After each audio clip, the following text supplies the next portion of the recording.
Muito bem, vamos começar a nossa próxima aula, sendo que havíamos conversado sobre alguns aspectos de um neurônio típico.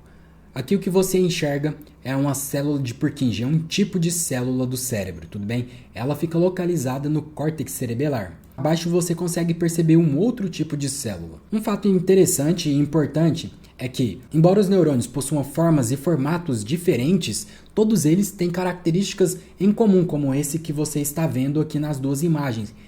Ou seja, eles possuem características comuns, como por exemplo, todo neurônio vai ter obrigatoriamente um corpo celular, também conhecido como soma. É chamado de soma porque é ali onde acontece a somação dos sinais sinápticos, da somação dos impulsos elétricos que aquele neurônio recebeu por meio de dendritos. E aí, outra estrutura que faz parte de todo o neurônio, dendritos. Todo neurônio possui seus dendritos. Embora alguns tenham processos mais longos do que outros, o fato é que eles possuem axônio e dendrito. Os dendritos, como eu estava falando, eles são encarregados de captar as informações. Eu estava dando o exemplo de o sistema nervoso central ser como uma cidade, em que você está olhando para o centro da cidade. O sistema nervoso periférico é a parte periférica dessa cidade. Agora pense nos dendritos como se eles fossem antenas de captação de sinais. Você precisa de antenas para receber sinais diversos, como por exemplo de antena de internet, via rádio, por exemplo, e as antenas são importantes porque elas ficam localizadas em posições estratégicas para que elas consigam receber esse sinal de uma melhor forma. Os dendritos eles estão localizados dentro do encéfalo, a depender da sua região, a depender da região que esse dendrito está localizado, ele participa de determinadas informações. Mas o dendrito em si, o que ele faz é captar os estímulos de outros neurônios que estão ao redor dele. Mais à frente você vai conhecer mais aspectos sobre a sinapse, mas esse processo em que um neurônio capta informações por meio dos dendritos, por exemplo, é chamado de sinapse. Só que essa não é a única sinapse que existe. As sinapses podem acontecer entre um dendrito e um axônio, ela pode acontecer entre um axônio e o corpo celular, o soma.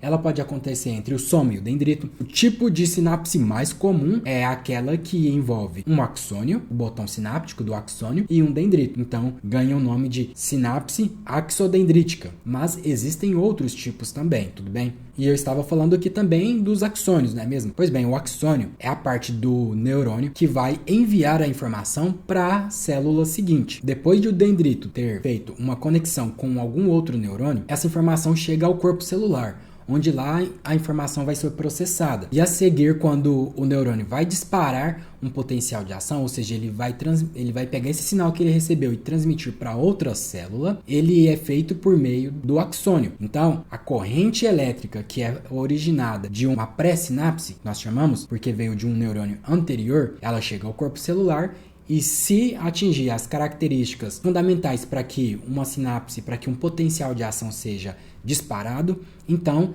esse neurônio que recebeu a informação, recebeu um estímulo elétrico a partir do seu dendrito, encaminhou até o corpo celular, agora vai transmitir essa informação adiante por meio do axônio. Tudo bem? Existem regras para que isso aconteça. Não é sempre que um axônio vai liberar esse disparo, esse potencial de ação, vai fazer outra sinapse de qualquer forma, sempre que ele receber um estímulo captado pelo dendrito. Isso você vai aprender em uma formação futura, em que é específica para aquelas pessoas que já dominaram o conhecimento básico, que é esse que você está tendo agora. Bom, mas o fato aqui é que os neurônios possuem características em comum e que todo neurônio vai ter um corpo celular, vai ter o dendrito, os dendritos e um axônio, tudo bem? Esses axônios têm suas diferenciações, mas é um assunto para mais adiante. Essa é a informação que você precisa reter. Neurônios possuem corpo celular, dendrito e axônio. Bom, tendo em vista que os neurônios possuem características que eles compartilham entre si, é importante nós darmos enfoque a essas estruturas.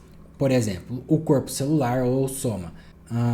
A região do corpo celular é onde contém o núcleo. No corpo celular também que fica o citoplasma circundante em volta do núcleo, também conhecido como pericário. É um termo mais técnico, mas é ali nessa região em que a membrana sofre uma alteração na sua voltagem e por isso ela pode passar um sinal adiante.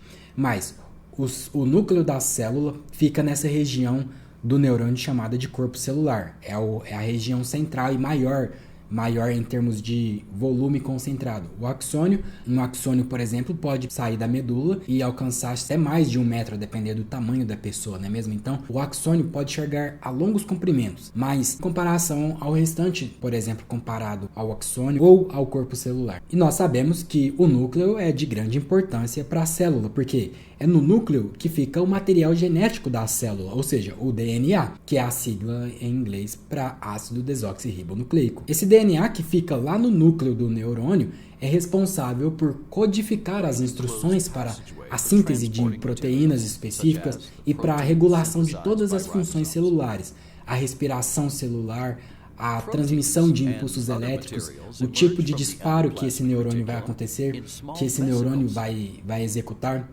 Isso significa então que o núcleo controla a expressão gênica e determina quais proteínas serão produzidas pela célula neuronal e em que quantidade. Se você não está familiarizado, as proteínas, elas são importantíssimas para o funcionamento do organismo como um todo. Por exemplo, os receptores para neurotransmissores são proteínas. São proteínas que chamamos de proteína transmembrana. Elas permitem que os neurônios se liguem a elas e possibilitem o disparo de um potencial de ação, ou seja, permite que a célula emita uma corrente elétrica, tudo bem? Na nossa formação mais adiante, você vai aprender detalhes sobre como isso acontece e que tipo de proteínas são essas e quais atividades elas desempenham. Porque, por exemplo, as pessoas falam comumente do papel da dopamina, mas a dopamina é um neurotransmissor que sem um receptor para ela não é capaz de exercer efeito algum. Então, talvez até mais importante do que o próprio neurotransmissor é o seu receptor. Você sabia que existem 5 tipos de receptores para a dopamina? Existem receptores que são chamados de D1 e ele é classificado de D1 até D5. Então, receptor dopaminérgico D1, D2, D3, D4 e D5. E olha que incrível, a depender do tipo de receptor que você ativa, ou seja, a depender do tipo de receptor que o neurotransmissor se liga, do tipo de proteína que ele se liga, o efeito na célula pode ser diferente. Se ele se ligar a um receptor do tipo D2, por exemplo, ele vai inibir a célula e impedindo o disparo desse sinal elétrico. Olha que bacana. Então, a dopamina é um neurotransmissor importante, mas sem entender a função do receptor, a gente fica com uma informação defasada sobre o funcionamento do sistema nervoso.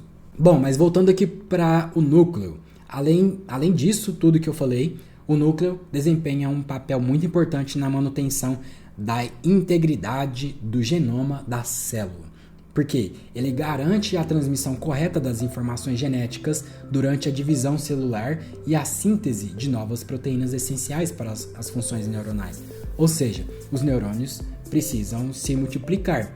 E o responsável por implementar essa multiplicação, garantindo que a próxima célula que foi replicada desempenhe as características que ela tem que desempenhar, é o núcleo da célula, é o DNA. Então, se fôssemos fazer um resumo da importância do núcleo da célula do neurônio, concluiríamos que o núcleo é importante para a regulação da atividade celular, para originar novas proteínas, como os próprios receptores, né, dos neurônios, e importante ainda para a transmissão correta das informações genéticas durante a divisão da célula, durante a neurogênese, que é o surgimento de novas células neuronais. Durante muito tempo se acreditou que a quantidade de neurônios que nós nascíamos permanecia até o fim da vida, mas hoje nós sabemos que a neurogênese é um fato. Agora, voltando a falar sobre o soma, sobre o corpo celular pode variar de acordo com o tipo de neurônio. Então, a depender do tipo de neurônio, o corpo celular pode ser bem diferente. Por exemplo, os neurônios chamados de neurônios piramidais, que ficam no córtex cerebral e até mesmo no hipocampo, ele tem um soma com um formato piramidal, como você pode ver aqui na imagem. Veja, as células de Purkinje, por outro lado, têm um soma meio ovoide, né? Olha, repare aqui nessa imagem.